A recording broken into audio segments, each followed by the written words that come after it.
ভারতের সংসদে এবার শেখ হাসিনাকে বাংলাদেশে প্রত্যাবর্তনের বিষয়ে একজন বক্তা বক্তব্য রাখেন। সরাসরি চলুন দেখে আসি। আমাদের পার্শ্ববর্তী বাংলাদেশের প্রধানমন্ত্রী শেখ হাসিনাকে জোরপূর্বক ক্ষমতা থেকে সরানো হয়েছে, তিনি নিজে থেকে পদত্যাগ করেননি। অতএব আমাদের প্রধানমন্ত্রী নরেন্দ্র মোদীকে অনুরোধ করব অতি দ্রুত তাকে তার দেশে পূর্ণ মর্যাদায় ক্ষমতায় বসানোর জন্য।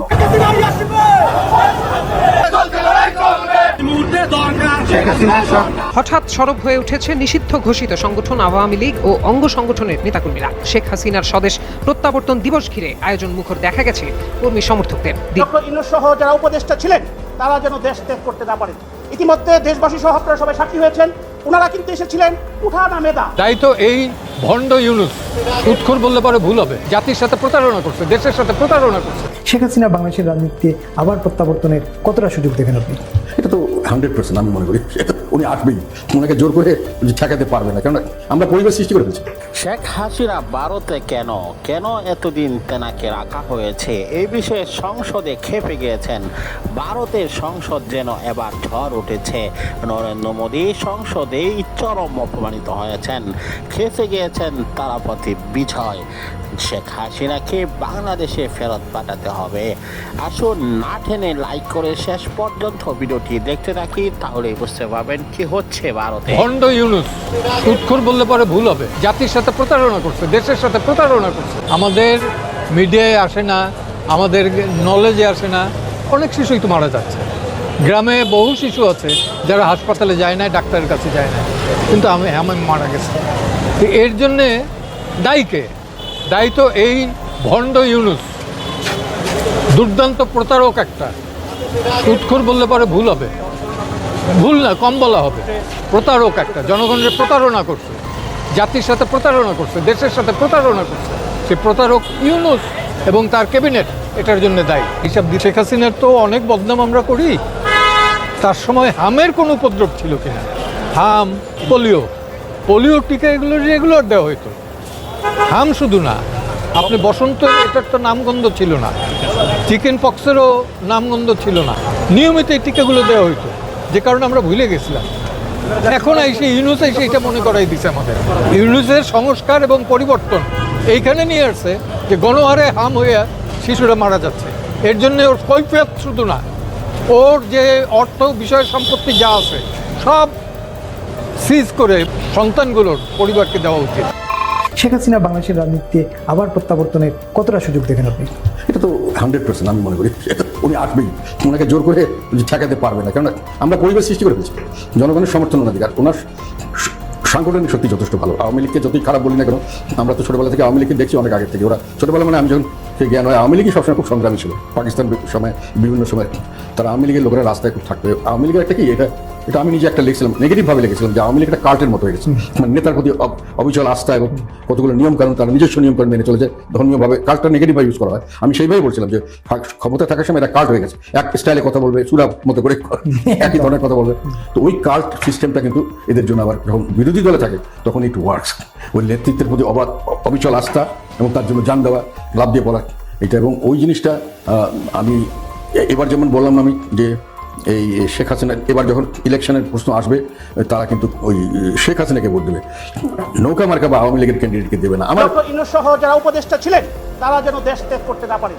ইতিমধ্যে দেশবাসী সহ আপনারা সবাই সাক্ষী হয়েছেন, ওনারা কিন্তু এসেছিলেন উঠানা মেধা, এই একটা কারণে, যেখানে আমাদের গণতান্ত্রিক পরিবেশ সৃষ্টি করার জন্য, যেটা আপনারা দেখেছেন নেপালে।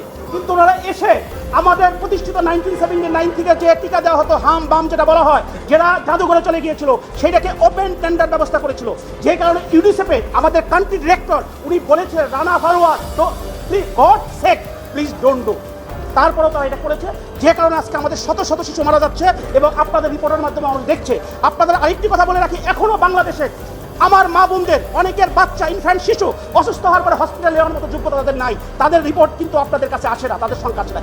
এই যে হত্যাকাণ্ড, এটা পরিকল্পিতভাবে, কারণ হচ্ছে ডক্টর ইউনূসের আরেকটি ইনফরমেশন আপনাকে দেয়, উনি শুধু আর এই বাংলাদেশ গ্রামীণ ব্যাংকের শেয়ার চেঞ্জ করেনি, সম্পদ শুনেছেন, সম্পদ নামে, যেটা আপনার নগদের মতো, বিকাশের মতো একটা, যেটা কোটি কোটি টাকা লেনদেন করেছেন, আদম ব্যাপারে লাইসেন্স থেকে সবই নিয়েছেন, শেয়ার ধারাবাহিকতা এই আমাদের জীবনের সাথে সম্পৃক্ত।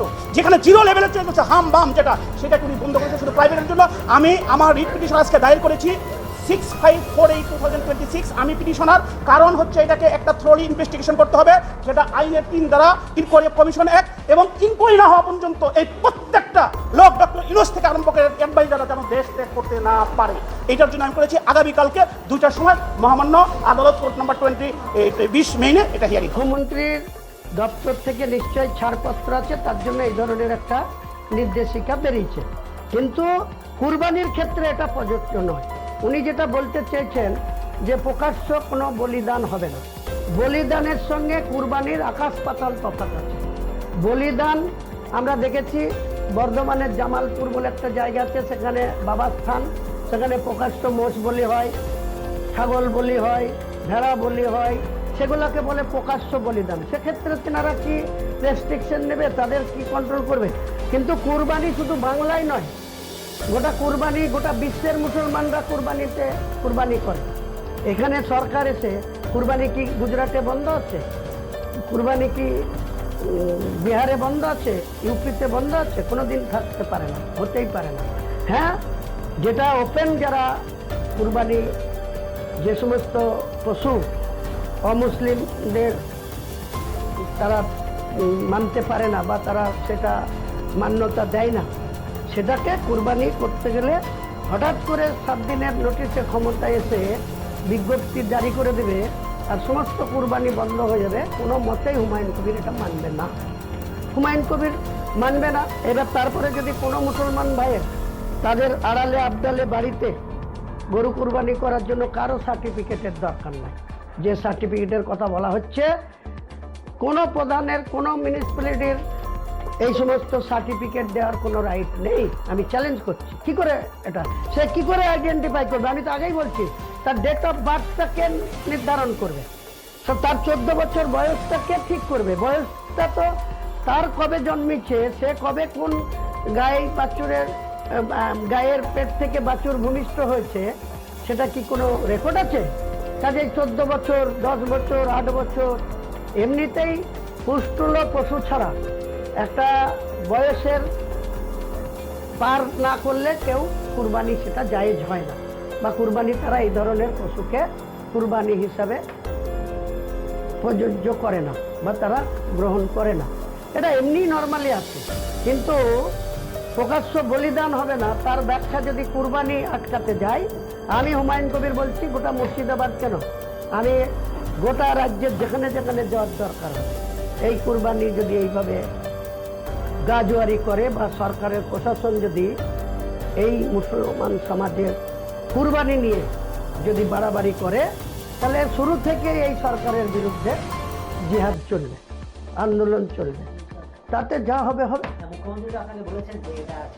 সব ঠান্ডা হয়ে যাবে।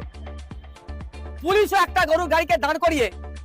প্রিয় দর্শক, সম্পূর্ণ ভিডিওটি দেখলেন, অবশ্যই বুঝতে পেরেছেন ভিডিওটি গুরুত্বপূর্ণ। অবশ্যই লাইক, শেয়ার, সাবস্ক্রাইব করে এবং আপনার মন্তব্যটি কমেন্টস বক্সে জানাবেন। গাজীপুর কাপাসিয়ার এই ঘটনাটি ইতিহাসে থাকবে, কেননা এটা পূর্বে আমরা দেখেছি অনেকেই যে অনেক ঘাতকের হাতে এমনটি হয়, অনেক প্রফেশনাল কিলারদের হাতে এমনটি হয়, কিন্তু আমরা কখনো দেখিনি যে পরিবারের ভিতরেই তার যখন সে রক্ষক, আমানতকারী এবং তার নিরাপত্তা দেওয়ার মতো সর্বদাই সে প্রস্তুত থাকবে, সে বাবার হাতেই তার সন্তানরা শেষ হয়েছে। আর এটা লজ্জাজনক আমাদের সকলের জন্য, জাতির জন্য এবং প্রত্যেকটা বাবার জন্য লজ্জাজনক। একটা বাবার হাতে তার সন্তান এবং তার ফ্যামিলি এভাবে শেষ হয়ে যাওয়া, এটা আমরা কখনো কামনা করিনি। এটা সকলের ইতিহাস হয়ে থাকবে। আমরা চাই যে পূর্ণ তদন্ত হোক, সে তাকে গ্রেফতার করে সর্বোচ্চ শাস্তি দেওয়া হোক, এটাই আমরা কামনা করি প্রশাসনের কাছে, যেন আর কেউ এরকম করতে না পারে ভবিষ্যতে। আমরা এতটুকুই কামনা করি এবং পরবর্তী আরো কিছু গুরুত্বপূর্ণ ভিডিও আপনাদের মাঝে শেয়ার করব। অবশ্যই লাইক, শেয়ার, সাবস্ক্রাইব করে আপনার মন্তব্যটি